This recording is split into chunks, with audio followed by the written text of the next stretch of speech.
Alain, propos d'un Normand. Aliboron, historien.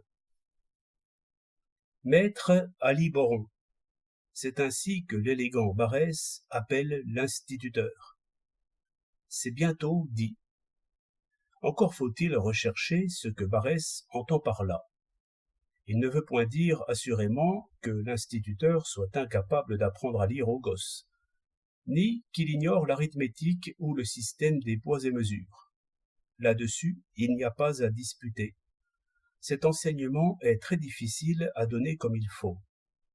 Les instituteurs de notre pays y réfléchissent depuis 30 ans, tâtonnent, s'adaptent à la nature des élèves et aux habitudes du pays. La fameuse correspondance générale de l'enseignement primaire le prouve assez. Et il y a 20 revues de pédagogie qui valent bien celle-là. Qu'on trouve encore à critiquer, c'est inévitable. Les notions les plus simples sont très difficiles à présenter. Je donne à l'académicien Barrès 1 mois pour préparer une leçon sur la mesure des volumes. Il la manquera et on lui mettra le bonnet d'âne.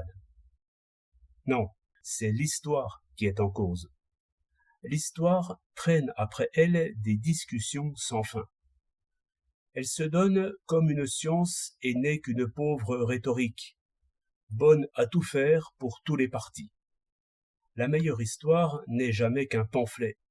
On se donne l'air de fonder les idées sur des faits, et on fait justement le contraire. On choisit, on groupe, on éclaire les faits d'après les idées que l'on a. Ils disent que l'histoire soutient l'éloquence, mais c'est plutôt l'éloquence qui soutient l'histoire. Jeanne d'Arc est ce que l'on veut qu'elle soit. Voilà pourquoi l'enseignement de l'histoire est toujours un enseignement trompeur, et souvent un enseignement menteur. Il l'est 2 fois quand on n'expose pas les documents en détail, et quand les élèves n'en font pas eux-mêmes la critique. Les raisonnements qu'on y fait sont pour empoisonner l'esprit. Vous dites que les rois ont fait l'unité française. Vous n'en savez rien. Vous dites qu'avant la Révolution, le peuple n'avait point de droit. Vous n'en savez rien. En tout temps, les peuples vivent vraisemblablement comme ils vivent maintenant, mangent, boivent et font l'amour. Ce torrent de passion vraie coule depuis des siècles de siècles et tombe dans un abîme d'oubli. La vraie histoire est indéchiffrable. Nos leçons d'histoire sont des pamphlets. Tout historien est Aliboron. La vraie histoire, savez-vous où l'on peut la lire? Dans la vie présente, qui exprime tout ce qui en reste.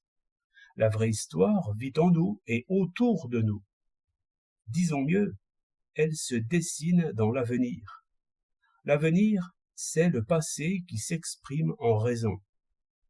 Les ombres des morts nous conduisent vers la lumière, par-dessus les eaux du Styx.